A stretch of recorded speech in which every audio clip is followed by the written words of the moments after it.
Vidéo numéro 9. Reconnaissance de la protection internationale.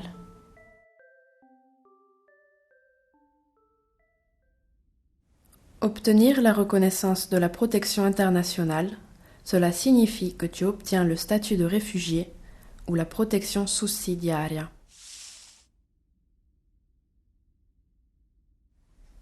Le statut de réfugié signifie qu'on reconnaît que tu es réfugié. Ce statut n'a pas de limite de durée. Il donne le droit à un permis de séjour pour asile qui est valable 5 ans et que tu peux renouveler.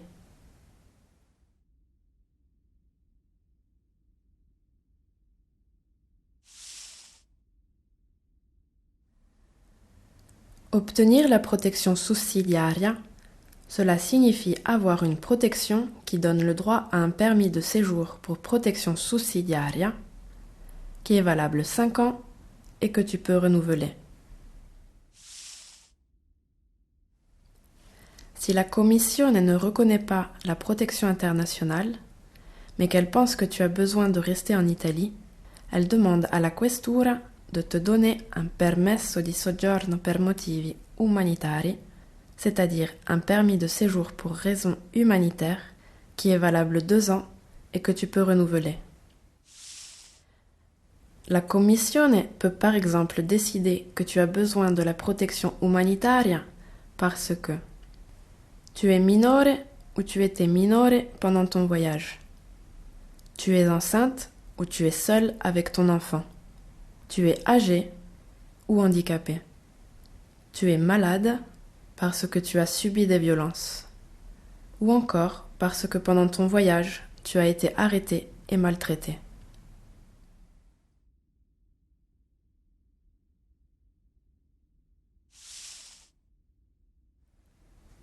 Renouveler le permesso di soggiorno, cela signifie avoir un nouveau permis de séjour pour rester en Italie. Quand tu demandes le renouvellement, la Questura te donne un document que tu dois conserver avec soin.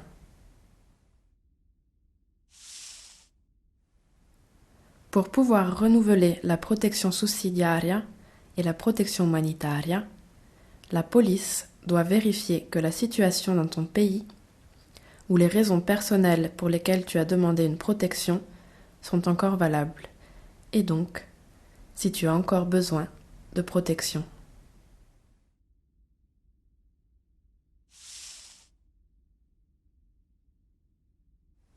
Tu peux perdre le statut de réfugié ou la protection sussidiaria. Pour avoir plus d'informations, écoute l'enregistrement 9, interruption et retrait.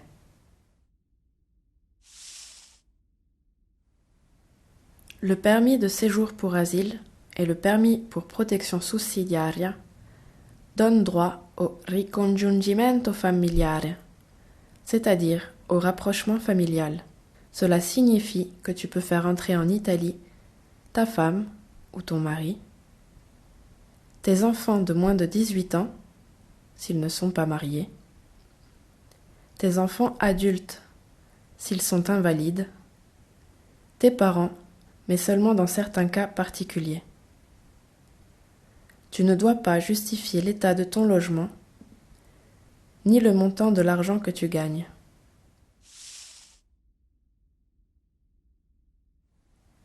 Le permis de séjour pour asile et le permis pour protection sussidiaria donnent aussi le droit de demander le permis de séjour pour résident de longue durée Union européenne. Il s'agit d'un permis sans limite de durée et avec lequel tu peux voyager en Europe jusqu'à 3 mois et travailler dans un pays européen pendant plus de 3 mois.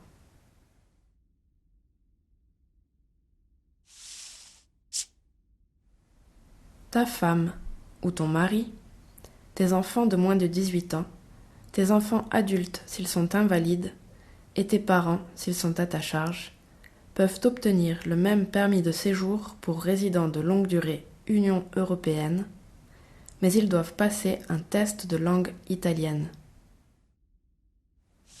Pour obtenir le permis de séjour pour résident de longue durée Union européenne, tu dois demander 2 documents au tribunal, le casellario giudiziale, c'est-à-dire un extrait de ton casier judiciaire, et le certificato dei carichi pendenti, c'est-à-dire un certificat de l'existence ou de la non-existence de procédures pénales ou criminelles en cours. Ces 2 documents prouvent que tu n'es pas dangereux.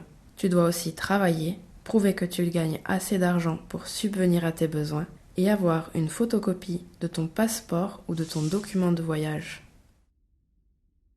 En tant que réfugié, la questura doit te donner un document de voyage qui est valable 5 ans et que tu peux renouveler. Si tu as la protection sussidiaria ou humanitaria, tu peux demander ton passeport à l'ambassade de ton pays. Si, pour une raison importante, tu ne peux pas demander ton passeport, la questura te donne un titre de voyage qui a la même validité que ton permis de séjour.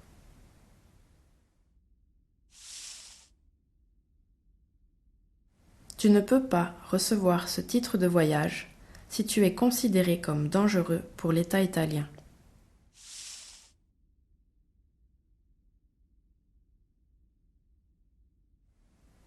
Le statut de réfugié, la protection sussidiaria et la protection pour raisons humanitaires donnent le droit de rester dans un SPRAR pendant 6 mois.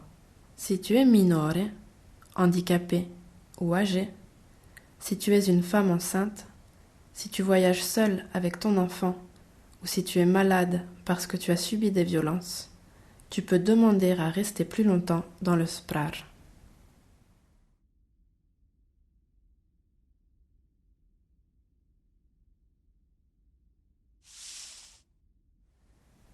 Les permis de séjour pour asile, pour protection sussidiaria et pour raisons humanitaires donnent le droit d'étudier et de travailler.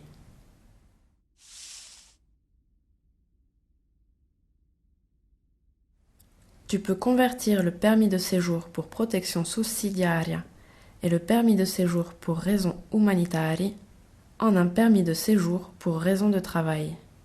Cela signifie renoncer à la protection sussidiaria et à la protection pour raison humanitaire.